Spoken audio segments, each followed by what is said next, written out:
آیا خودکشی تنها راه حل مشکلات ملت است؟ آیا نمونه‌های دیگری مثل نمونه‌های در داخل تاجیکستان، خراسان، روشان یا حتی اعتراضاتی که در آمریکا است برای ما نمیتوانند راه حل باشند؟ یا ملت فقط تنها برای خودکشی و خودسوزی و خود را به آب پرتافتن باید اعتراض کند؟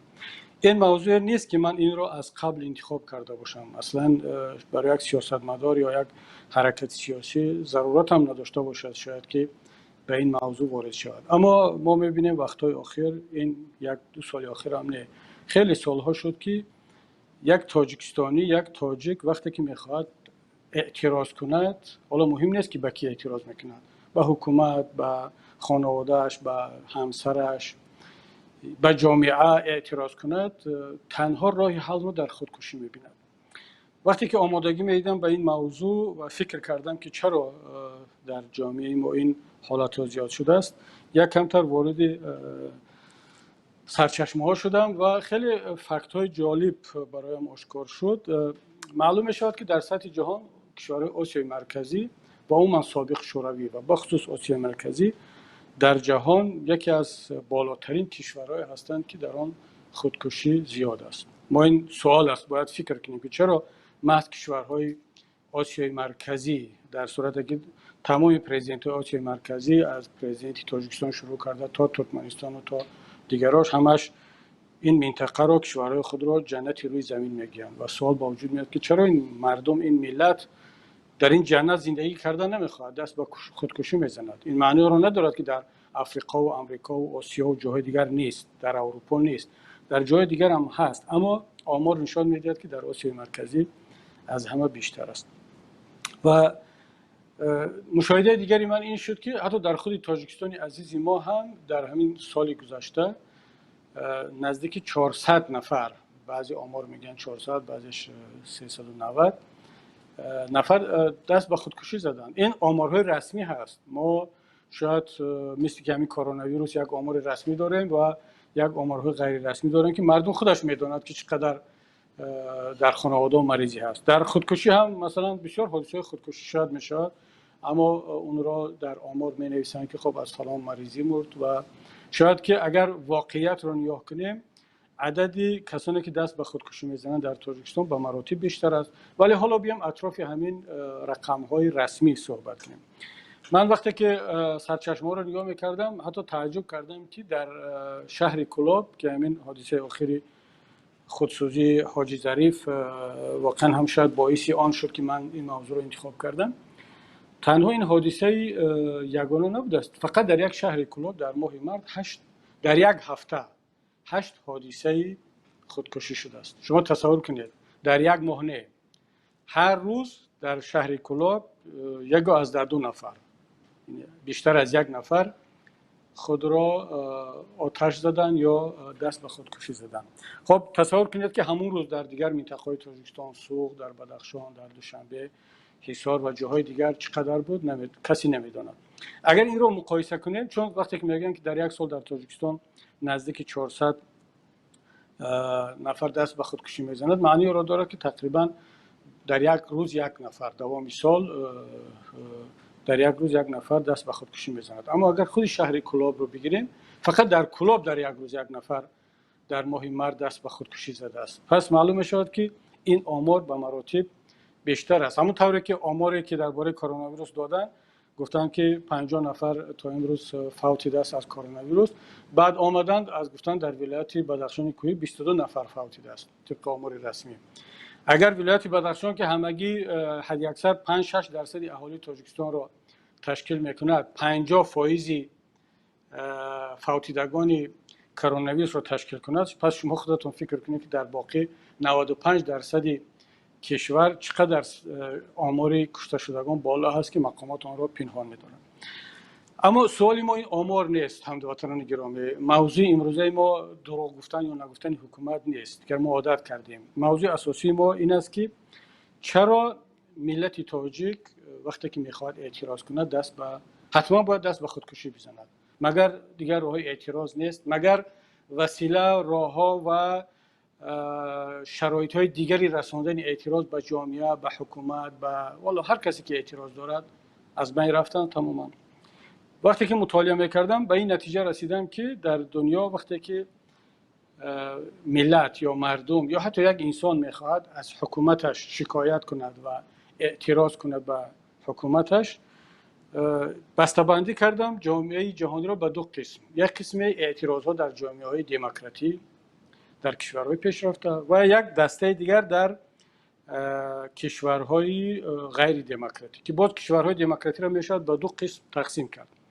کشورهای دموکراتی در اون اعتراض یک چیز عادی است. اصلا این را هم بگویم که اعتراض طبق دکلراسیون حقوق بشر و طبق تمام سندهای بین المللی حقی طبیعی یک انسان هست و در کشورهای دموکراتیش انسان میتواند هر لحظه بخواهد، هر روز بخواهد اعتراض کند، در هر کجایی که بخواهد اعتراض کند، مگر اینکه یک چند جای هست که اون با قانون منع شده است که در اون جاها اعتراض کردن ممکن نیست. ما تاجیکان در اروپا تجربه اعتراض در برلین، در پاریس، وین، وارشاوا و شهرهای دیگر اروپایی را داریم. فقط کافی است که شما یک ایمیل روی کنید یا یک زنگ تلفنی، یک اس ام اس به پلیس همون منطقه روان کنید که ما میخوایم در فلان ساعت در این کوچه یک پروتست یا اینکه دمونستراسیا میتینگ تشکیل کنیم.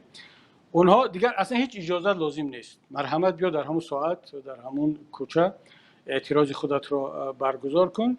فقط اگر پیش از شما یگان نفر دیگر همون کوچه را انتخاب کرده باشد یا همون وقت را انتخاب کرده باشد، پلیس به شما معلومات میدهد که شما نمیتوانید در این کوچه در این ساعت، برای که یک گروه دیگر قبل از شما اینجا را بند کردن و با شما پیشنهاد میکنن که دیگر وقت همینجا بیاید یا که در همین وقت در دیگر کوچه در دیگر جا اعتراض خود را برگزار کنید. این تمام طلبات هایی که برای یک اعتراض است. اما در کشورهای دیکتاتوری مثل تاجیکستان، مثل آسیای مرکزی و جاهای دیگر اونقدر قانون و قانون چهای وجود دارد، اونقدر معیارها دارد. شما مثلا در تاجیکستان برای اینکه اعتراض کنید باید که 10 روز پیش با اون مقامات محلی نامه بنویسید، بعد روی خط تمام آدمان اشتراک کننده کیا اشتراک میکنن، چند نفرن و آدرس و تلفن همه چیز رو بنویسید. بعد مقامات میآموزند و شما معلوم نیست که اجازت میدهند یا نه. این 10 روز میگذرد که موضوعی که شما میخواستید دربارش اعتراض کنید الکی یا کهنه شد یا از بین رفت یا حل شد یا آدما رو فشار آوردن دیگر هیچ کس نخواست اعتراض کند. یعنی تمام کارها را کردن تا اینکه یک انسان نتواند در چارچوب قانون اعتراض خودش را عملی کند.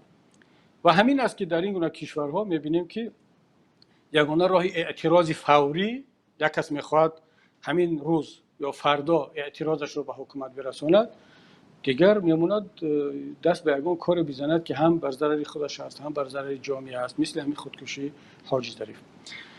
بنابر همین یکی از سبب‌هایی که مردم بیشتر دست به خودکشی میزنند، خود را به آب میپرتایند یا خود را میسوزانند، این به خاطر آن است که یکم حکومت راه‌های متمدنی قانونی را برای اعتراض بسته است یا تقریبا بسته است. دوم اینکه ناامیدی و ناباوری مردم به مقامات دولتی و اصلا از عدالت ناامید شدند. بعضا مثلا حالا فرق ندارد که او مثلا از حکومت هم اگر اعتراض نداشته باشد، یک عروس، یک کلین وقتی که میبرد خود را آتش میزند در خاندان، از طرف خانواده ظلم بشود، او باور دارد که اگر دادش رو به دادگاه برد، به سود برد، به جماعت برد، به حکومت برد، کسی از او پشتیبانی نخواهد کرد، نه قانون، نه سود، نه حکومت، هیچ کس. اون یگانه راه را در همین میبیند که خود را آتش بزند و خود را از این مصیبت ها و ظلم رها کند. پس این عدد یا شماره زیادی خودکشی ها گناهکار اساسیش حکومت است، مقامات است و قانونگذاری کشور است که راه دیگری مصالحت آمیز متمدن اعتراض را در جامعه ها میبندد. اما بیاید اکنون برگردیم به واقعیت های کشورمان. وقتی که من همین حادثه حاجی ظریف را در شهر کلاب دیدم و فکر کردم چرا این آدم دست به خودسوزی زد و تاریخش را خواندم، خیلی مسئله روشن است. اعتراض این نه از خانواده‌اش است، نه از مثلا یگان نفری دیگر است، از حکومت است. حکومت محلی شهر کلاب او را فریب داد و مجبور کرد که دست به خودکشی بزند. چرا مجبور کرد؟ شاید بعضی حالا من شنیدم که باز تلاش کرده شدن که او را خودش را گناهکار برای اینکه بیا لیسانس نداشت، پتن نداشت، حالا هر چی داشت نداشت. این آدم ناموس داشت. من با خلاصه آمدم که حاجی ظریف ناموس داشت و نمیتوانست به چشم قرضدارهایش نگاه کند. حکومت کار کرد که یک انسان شرفمند صاحب کرامتی با ناموس در پیش همسایه ها، در پیش مغازه ها، در پیش تاجران یک آدمی سرپست و خجالت زده باشد. چون به او وعده دادن، او تأمین کرد، مسئولیت خود را انجام داد، نام برد یا آرد برد، هر چیزی که کاری کرد، اما حکومت به او پولش را نداد چند ماه. و قرضدارها وقتی که از او پرسیدن یا به سراغش آمدن یا شاید که تحقیرش کردند، بی‌ناموسش خواندند، او نتوانست دیگر این را تحمل کند، رفت به نزد مقامات برای عدالت خواهی. حالا معلوم است که با او چی جواب دادن. حتما جواب رد دادن. اگر جوابی مثبت میدادن او دست به خودکشی نمیزد و این باعث شد که او خود را به نشانه اعتراض در نزد مقامات دولتی حکومت تاجیکستان آتش بزنه. خب چرا من میگم اون یک انسانی با ناموس بود؟ اصلا ناموس برای ملت تاجیک یک مسئله خیلی کلیدی است همدیاران عزیز. بله، همه انسان ها صاحب کرامت و شرافت هستند و با هر اصطلاح این را بیان کردن، اما در فرهنگ تاجیکی، بخصوص در آیین جوانمردی تاجیکی، یک عباره هست که اون دیگر از شرافت و کرامت و از آبرو بالاتر است. اینا ناموس میگن. ناموس وقتی که به یک ناموس انسان را شکست، او را تحقیر کرد، دیگر انسان به هر کار دست زدنش ممکن است. و این انسانی با ناموس که تحمل کردن نتوانست، اعتراض خودش رو همین خیلی بیان کرد. و حکومتی که من این حکومت رو حکومت بی‌ناموس می‌نامم. من حالا فردها را کار ندارم. در حکومت جمهوری تاجیکستان هستند کسانی که انسان‌های با ناموسند، اما وقتی که شما در داخل یک سیستمی هستی که در اونجا بی‌ناموسی شعار هست، نامرد باش و زنده باش شعار هست، ما میتوانیم در صورتی که هیچ چیز رو نمیتوانند در اونجا شعار هست، بی‌ریایی و بی‌شرفی شعار هست، یک انسانی با ناموس نمیتواند در اونجا حالا بگیم که خودش رو حفظ کند. میگن که با یک گل بهار نمیشود. اگر چند نفر در حکومت امروزه که کار میکنن و من میدونم میشناسن که انسان‌های واقعا صاحب کرامت و با ناموس هستند، اما فضا و محیط یک محیط واقعا بی‌ناموسی است.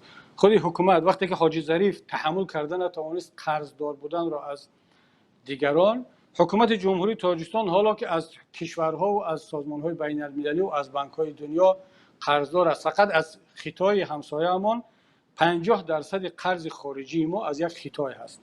خب این مسئله بی‌ناموسی بین‌المللی. اما در داخل کشور حکومت تاجیکستان از ملت قرضدار است. حالا من این دزدیایی که به آفشور بردن، پنهان کردن 10 میلیارد دلار، اینها را کار ندارم. از کارگران راغون، از کارگران تالکا، از معلمان، از دکترهایی که در صف اول مبارزه با کرونا ویروس هستند، از اهالی مرد تاجیکستان، حکومت امروزه کشور 2 ماه 3 ماه حق معاششان قرضدار است. رحمتی پدری من خدا رحمتش کند میگفت که پسرم اولش که قرض نگیر، قرضگیری آدم رو به بی‌ناموسی میبرد، اما اگر زندگی طرز شد که مجبور شدی قرض بگیری، تا روزی که قرضت را نمیکنی حق نداری که در نانت روغن اندازی. یعنی معنی گپ این که یک نان با روغن و گوشت و شیرینی خوردن تو بی‌ناموسی است، حرام است. نان قاق بخور ولی قرضت را بکن. بعدی که قرضت را کندی دیگر نان میخوری، گوشت میخوری، هر چیزی که پلاو میخوری دلت میخواد بخور. اما مسئله اساسی مسئله ناموس است. حکومت جمهوری تاجیکستان از تمام داخل و خارج از دال و درخت قرضدار است، اما امروز پرزیدنت جمهوری تاجیکستان با کمال بی‌ناموسی میاد برنامه‌های باز نمیدونم جشن‌ها را آمادگی ببینید، فلان مراسم را برگزار میکنیم. دوستان عزیز، برای یک آدمی قرضدار که از داخل و خارج از ملتش قرضدار است، رقص و بازی کردن حرام است، بی‌ناموسی است. خوش و خرسندی کردن و مردم را تحقیر کردن که شما، من پول شما را نمیدهم، معاش شما را نمیدهم، خودت را بسوزان، خودت را آتش بزن، به دریا پرتا، اما من برنامه رقص و بازی خودم را بیکار نمیکنم. این به وقت خودش باید انجام شود.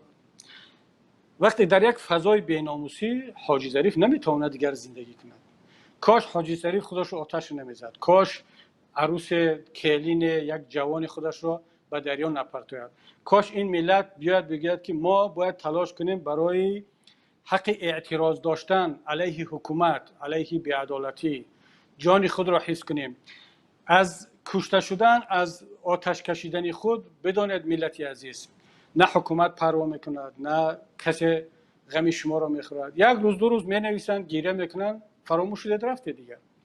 من سالی که وکیل مجلس نمایندگان بودم، حالا یادم نیست کدام سال بود، تقریبا سالهای شاید 2012 یا 11 بود، یک به من زنگ زدن از قبولگاه پارلمان که یک خانم پیرزن اومده شما رو دیدن میخواد. آمدم به قبولگاه، دیدم که یک پیرزنی هست بسیار نورانی و شروع کرد به گیره کردن. گفت که با دیگر تمام میخوام خودم رو آتش بزنم. گفتم برای چی؟ گفت که من خب قصهش دراز است. اون خیلی یک خانومی تحصیل کرده، پدرش تاجیک، مادرش روس، مدیر کدام فروشگاهی ثوم در قرآن تپه بوده است. بعد فرانت خلقی خانه خودش، شوهرش رو با پسرش کشته است، خانه‌اش رو گرفتن. گفت در خانه هم فلان پروکرور زندگی دارد، در این خانه هم سود زندگی دارد. من به خانه و در هستم، فرزندانم پراکنده، پیش پرزیدنت رفتم، پیش رئیس مجلس رفتم، هیچ کس به داد من نمیرسد. همه میگن که ما میبینیم چند سال است که نه خانه‌های مرا برمیگردونن، من در کوچه زندگی دارم، خودم رو میخوام که آتش بزنم. بعد گفتم که من یادم میاد شاید 100 سامان به فکرم برآوردم. گفتم مادر این 100 سامان رو بگیر، با این 100 سامان خودت میتونی 20 لیتر بنزین بخری برای آتش زدن، چون 1 لیتر بنزین اون وقت 5 سامان بود، یا میتونی 100 نان بخری، 1 سامان بود اون وقت نان، و 100 روز زندگی کنی. البته من میخوام که این پول رو برای نان بخری زندگی کنی، نه اینکه خودت رو آتش بزنی. چرا؟ برای اینکه خودت رو آتش میزنی غیر از جان خودت و فرزندانت دیگر هیچ کس نمیسوزد. همون روز دقیقاً اگر مردم تاریخ رو ببینن روزش معلوم میشه. همون شب و روز بازار کاروان سوخته بود. با یادم آمد. بعد گفتم مادر ببین همین بازار کاروان آتش گرفت، میلیون ها پول مردم سوخت، حکومت 4 تا ماشین سوختار خاموشکنی پیدا نکرد که همین با خاموش کند پژه را. همه سوخت رفت. خودت آتش میزنی در همین جا خودت رو، حکومت اصلا پروا ندارد. بیا بهتر خودت رو آتش نزن، زندگی کن و مبارزت رو دوام ده. گفت پس خانه ندارم. من اون مادر رو بردم به یک جا، 3 سال در همون جایی که برایش جدا کرده بودیم. حالا طولانی نگویم وریا هم نشود، بعد نمیدونم تقدیر این مادر چه شد. ما چون بیرون رفتیم و خلاصا مادر رو گفتم که آتش زدن خودت هیچ فایده ندارد، کسی به کسی هم اعتراضات نمیرسه. حالا هم بر همون فکر خود پایبند هستم. ملتی عزیز، مردمی شریف، هر کسی که ما رو میشنوید، بله میفهمم گاها جان بلد میرسد، ناامید میشوید، نمیدونید به کی مراجعت کنید، اما خودکشی هم از لحاظ دینی مبین اسلام حرام است، هم هیچ فایده برای مبارزه شما برای اعتراض و عدالت خواهی نخواهد داشت. خب چه راه میتواند باشه در اینجا؟ دوستان عزیز، من حالا خارج نرویم، بیاد من چرا در نام موضوع مردم خراسان و روشان رو هم وارد کردم. در همین شب روزی که حاجی ظریف خود را آتش زد به نشانه اعتراض، مردم خراسان آمدن اعتراض کردند. مردم روشان هنوزم اعتراض کرده ایستادند. پس این نمونه دیگری از اعتراض هست. اگر ما نتوانستیم حاجی ظریف را نجات بدهیم، ملت عزیز، ما امروز میتوانیم مردم خراسان را، جوانان غیور خراسان را نجات بدهیم. ما میتوانیم امروز همچون ملت در پهلوی مردم روشان بیستیم و بگویم به ملت، این پیام را بفرستیم که مردم عزیز، برای اعتراض در مقابل این حکومت شرط نیست که خود را بکشید. کافی است که شما با یک صدای متحد بگید که بس، ما عدالت میخواهیم، ما یک حکومت میخواهیم که باید در فکر مردمش باشد، نه در فکر کیسه و صورت حسابای آفشاری خودش. مردم خراسان دقیقاً آمدن این اعتراض رو کردن. ببینید چی شد. اصلا دوستان عزیز، اعتراض مردم خراسان اعتراض سیاسی نیست. شاید در بین همون اعتراض کردگان طرفداران خود حکومت هم بودن. اصلا اکثریتش من باور دارم که کسانی هستند که نه از اینترنت خبر دارن، نه سیاست رو میفهمن، نمیدونن کبیری کی هست، پیمان ملی تاجیکستان چی هست، حکومت رحمان چیکار کرده است. اونا با همون تلویزیون رو میبینند و فقط فکر میکنن که در بهشت زندگی کرده ایستادن. اما یک باره با بالای آنها دوزخ میآید، سیل میآید، خانه و در رو از دست میدهند. شما 20 سال، 25 سال، 28 سال این مردم را باور کناندید که یک پرزیدنت دارید، یک پیشوای دارید که غمخواری مردم است، غمخواری ملت است، یتیمان رو تنها نمیگذارد، بیوزنها رو تنها نمیگذارد، غمخواری مهاجر است. این افسانه و پروپاگاندا رو اونقدر زیاد کردید که مردم خراسان باور کرد. اما در یک روز دید که نه، این همش دروغ بوده است. رحمانوف فقط رقص و بازی، مشغول رقص و بازی است، اما این مردم خانه را از دست داد، گلمش را از دست داد، جان یک هموطنش را از دست داد. هیچ کس به سراغ آنها نآمد. اینا آمدن یک اعتراضی متمدنی مصالحت آمیزی اجتماعی کردند. الان حکومت چیکار کرد؟ حکومت رفت 6 جوان را محکم کرده است. باقی مانده جوانان در فرار و گریز هستند از دست این مقامات و گویا اینها جنایتکار باشند. سوال با وجود میاد که اولش که اگر همین کار در یک کشور دیگر می بود، مردمش میخواستن اعتراض میکردن. برای مثال چند روز پیش در ولایت فرغانه تاجیکان منطقه سوخ در ولایت فرغانه اعتراض کردند. حتی من شنیدم که رئیس ولایت فرغانه را لطوکوب هم کردند. ما در یگان جا نخوندیم که میرزیایف یا امنیت ازبکستان تاجیکان فرغانه را پرونده باز کرده باشد، متهم کرده باشد، چون اینها برای حق خودشون آمدن اعتراض کردند و اون حاکم ظالم را بیرون کردن از منطقهشون. اما در تاجیکستان چرا؟ تاجیک در ازبکستان همسایه، در افغانستان همسایه، در اروپا آبرو دارد، حقوقش رعایت میشود، میتواند اعتراض کنه. در وطن اصلی خودش و گفت پیشوای شما در جنتی که برای تاجیکستان ساخته است نمیتواند اعتراضش رو بیان کند. اعتراض کرد، پلیس امنیت میاد اونها را زندانی میکند. چرا؟ سوال این است که چرا این کارو میکند حکومت؟ آیا برای آنکه اینها طلب سیاسی داشتند، مثل کبیری یا پیمان یا دیگر مخالفین در خارج استعفای رحمانوف را طلب دارند که رحمانوف از اینها ترسید زندانی کرد؟ نه، رحمانوف از همه گونه اعتراض میترسد، تنها از اعتراض سیاسی، از استعفا نه. رحمانوف از همه عدالت خواهی میترسد. فرق ندارد شما این اعتراضتون، عدالت خواهیتون خاراکتر سیاسی دارد، اقتصادی دارد، اجتماعی دارد. رحمانوف عادت کرده است که وقتی که شما شکایت دارید، میخواهید یک شکایت خود را به او برسانید، اول باید یک نامه طولانی بنویسید، مثلا 1.5 صفحه‌اش جناب عالی و پیشوا و شما چقدر ملت دوست و فلان و فلان. بعد در آخر با یک آهنگ چاپلوسانه و خوشامد و تملق همون درد خودت را بیان کنید. این گونه شکایت شاید که برای رحمانوف قابل قبول باشد، چون که الان رحمانوف دیگر مردم خسته شد، برای پسرش نوشته ایستادن با همین ژانر. اما وقتی شما نمیخواهید تملق کنید، خوشامد بگید، دروغ بگید، شما میخواهید در اساس قانون همچون یک انسان سربلند صاحب حقوق بیاید اعتراض خود را بیان کنید، مثل تمام بشر در دنیا. در این صورت بالای شما یتیموف امنیت رو میفرستد، رمضان رحیم‌زاده پلیس میفرستد، پروکراتور برای شما دل جنایتی میکشد. اونها شما را متهم میکنن به خیانت، به وطن فروشی، به جنایتکاری، نه برای آنکه این جوانان خائن و وطن فروش و جنایتکار هستند، بلکه برای آنکه رحمان از صدای اعتراضی ملت میترسد. همون طوری که ضحاک از قیام مردم از کاوه میترسید که بالاخره با ظلم توانست تمام فرزندان او را نابود کند، که اخیراً بعد دیگر کار که با استخوان رسید کاوه هم قیام کرد. رحمانوف امروز آموخته است، عبرت گرفته است، طبیعت ملت تاجیک را فهمیده است که این ملت تاجیک را هر چقدر ظلم کردی همون قدر بیشتر سرپست و سرخم میشود. من تشکر میگم از تمام برادران و خواهران غیر و جسور که در سراسر عالم در این شب و روز در پهلوی مردم خراسان بودند.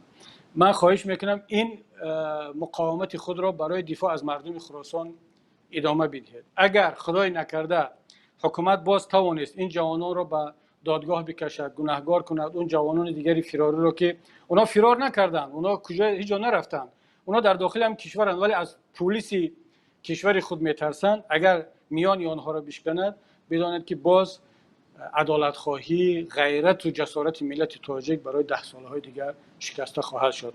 وظیفه امروزه و اولین درجه ملت تاجیک این در پهلوی مردم خراسان بودن است و از این عدالت خواهی مردم خراسان دفاع کردن است. اگر واقعا ما ملت هستیم، ولی اگر نه بگیم که اینا اشتباهی کردن، باید که صداشون رو بلند نمی‌کردن یا خاموش می‌ایستادن، پس دعوای این همه تمدن و فرهنگ و این همه تاریخ و ملت بودن بیهوده است.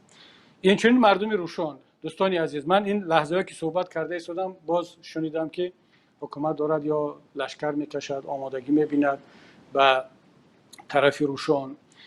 اعتراض مردم روشن از اعتراض مردم خراسان فرق میکند، از اعتراض حاجی ظریف در کلاب فرق میکند. اینجا مسئله اون نیست که مردم روشن حالا از کی دارند دفاع میکنند. این مسئله این نیست. حکومت روشن خودش حکومت دارد، ولایت بدخشان خودش حاکمیت دارد، در اونجا مسئولین هستند. یادگار فیض رفت با اون مردم صحبت کرد. اگر واقعا هم حکومت دارد و وکالت دارد، اگر گپایش بیهوده باشد، مردم را فریب کردنی باشد، من اون احترامی که الان همه داریم به یادگار فیض همچون رئیس ولایت بدخشان، این حتما کاسته خواهد شد. اما ببینید دوستانی عزیز، اعتراض مردم روشن، مبارزه مردم روشن تنها برای یک نفر دو نفر نیست. این حمایت و حفظ هویت خود هست. این تنها فکر نکنند که مردم روشن یا در عموم مردم بدخشان فقط از هویت و از کرامت و شرافت خودشون دفاع میکنند. اینها از کرامت و شرافت تمام ملت تاجیک و تاجیکستانیان دفاع میکنند. مطمئن باشید اگر مقاومت مردم بدخشان نباشد، تاجیکستان الکی از کره شمالی گذشته است. مطمئن باشید رحمانوف توانست دیگر منطقه ها را خاموش کند، جسارت ملت را بشکند، جوانان ملت را مهاجر کرد در اروپا، در روسیه. با چند تا پیرزن و با کودکان مانده است و اونها را با ترس صدای آنها را خاموش کرد. یگانه جایی که هنوز هم اون شعله مقاومت، خودشناسی، بیداری هنوز هم علنگه میزند، این بدخشان است، بخصوص این شب و روزها در روشن. اگر ما پهلوی مردم خراسان و مردم روشن رو خالی کردیم، بدانید که وضعیت تمام مردم تاجیک چه در داخل چه در خارج از این بدتر خواهد شد. پس وظیفه ما و شما این است همکاران عزیز که در این شب و روزها این اعتراض ملی را که الکی دارد شکل میگیرد، قدم به قدم آهسته آهسته مردم دیده ایستادند که دیگر نمیتوان از این بیشتر تحمل کرد، این را اجازه ندهیم که خاموش شود و پشتیبان این مردم باشه. اما من چرا در نام موضوع امریکا را هم مثال آوردم؟ ببینید در همین شب روزه که ملت تاجیک شکل‌های گوناگون اعتراض را دارد، از خودسوزی تا مردم خراسان و روشن، در امریکا هم مردم امریکا یک بخش از آن، بخصوص سیاه‌پوستان و سفیدپوستان امریکا که کرامت و شرافت انسانی برایشان مهم است، آنها در یک جایگی آمدن علیه اقدام مقامات دولتی امریکا در چهره پلیس اعتراض کردند. و ببینید من نمیگم که تاجیکستان امریکا است یا امریکا تاجیکستان است. بعضی ها میگویند که حالا ما به درجه امریکا برسیم باید که 200 سال منتظر باشیم. امریکا در 200 سال دموکراتی شد یا روسیه در این قدر سال شد، اروپا در این قدر سال شد. اما من میگم این همه برای فریب کردن مردم است. همون روزی که مرسدس بنز یک ماشین نو برآورد در آلمان، یگان خانواده رحمانوف نمیگوید که حالا ما 200 سال منتظر شدیم بعد مرسدس سوار شدیم، چون که حالا ما خودمون استحصال نکرده ایستادیم، این مال آلمانی هست، چرا ما یک بار این رو به تاجیکستان بیاریم؟ فردا حتی پیش از آلمانی ها خانواده رحمان این مرسدس اول را یا رولز رویس را میگیرن سواری میکنن. پرزیدنت امریکا، من ترامپ رو نمیدونم، میلیاردر است، شاید بوینگ داشته باشد، اما اوباما بوینگ شخصی نداشت، استحصال میکند بوینگ سمالیات بوینگ رو، ولی پرزیدنت امریکا بوینگ شخصی نداشت. پرزیدنت تاجیکستان بوینگ امریکایی رو خریداری کرد، نگفت که به اول من 200 سال منتظر شدم که خودم بوینگ استحصال کردم بعد بیام صاحب بوینگ شدم. اما وقتی میگیم که یا برادر بیا تو انتخابات دموکراتی مثل امریکا و اروپا برگزار کن، حقوق بشر رو رعایت کن، پلیس باید این خیلی عمل کند، اعتراض مردمی باید این خیلی باشد، میتینگ و دمونستراسیون باید این خیلی باشد، میگه که اون امریکا است و آلمان است و فرانسه است، ما برای که به حد اونها برسیم باید که حالا 100 سال دیگر برای ما لازم است. و چرا برای ماشین امریکا و آلمان رو سوار شدن و هواپیما و کاستوم و بروکش رو پوشیدن 100 سال منتظر نشدی؟ تو میتونستی که قبول کنی یک مال امریکایی را؟ چرا فکر امریکایی را، چرا فکر آلمانی را، چرا فکر نمیدونم عرب و ترک و مالزیا و روسیه و ژاپنی را قبول کردن نمیتونی؟ این همش بهانه است.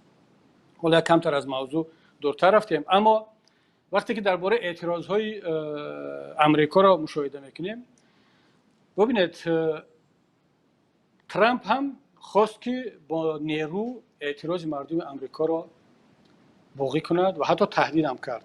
گفت که اگر مردم قطع نکنند یا این اعتراضا پایین نرود، ما میتونیم نیرو رو استفاده کنیم. نیرو یعنی چی؟ نیرو ارتش، امنیت، از همه پیش پلیس. اما میدونید پلیس امریکا چیکار کرد؟ سردار پلیس ولایت هیوستن، همون جایی که این حادثه ها بیشتر بود، یک برآمد کرد در تلویزیون CNN، گفت که جناب ترامپ اگر یک حرف درست زده نمیتونی همچون رهبر و سیاستمدار، بهترش که خاموش باش.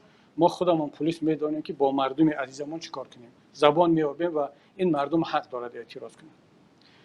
و پلیس نه همچون انسان بلکه همچون نماینده حکومت، که یک نماینده حکومت این شهروندی سیاه‌پوست آمریکایی را ظالمانه کشت، آمدن در پیش مردم زانو زدن و اعتراض عذرخواهی کردن، معذرت خواهی کردن و گفتن شما حق اعتراض دارید. این است نمونه یک حکومتی یا بخشی از حاکمیت دموکراتی و مردمی. رئیس جمهورش یک چیز گفت مثل رئیس جمهوری ما، اما پلیس که اونجا دولت هست، اونجا نهاد هست، اونجا استرکتور کار میکند، اومد کار خودش را کرد. ما چه امریکا رو میتوانیم دوست بداریم، چه دوست نداریم، تنقید کنیم، تعریف کنیم، یا اروپا رو، اما دوستان عزیز نمیتوانیم اعتراف نکنیم که این کشورها کشورهای قانون است، این کشورها کشورهای دموکراتی است، این کشورها کشورهایی هست که در اینجا حقوق انسان رعایت میشود، انسان خودش رو آزاد حس میکند. بله در اینجا هم جنایت هست، در اینجا هم قانونشکنی هست، در اینجا هم فساد هست، اما نه با اون شکلی که در کشورهای ما مثل تاجیکستان هست. وقتی که رئیس جمهور اگر گفت که فلان نفرها را بوقی کنید، دیگر یک پلیس، یک امنیت جرأت نکند بگوید که این دستورات غیر قانونی است، این ملت من است، این حق دارد این اعتراض را کند. بنابر همین هموطنان گرامی، من به این باور هستم که ملت ما حق اعتراض دارد، باید اعتراض کند، اما خواهش میکنم از خودکشی، از خودسوزی باید همه کسی را که امکان داریم باید برسانیم که از این کار دست بکشن، با هم بشینیم مشورت کنیم و راه و روش اعتراضهای متمدن در چارچوب قانون و خیلی هم جسورانه را برای ملت یاد بدهیم، بیاموزیم و آن را دستور عملی خود قرار بدهیم.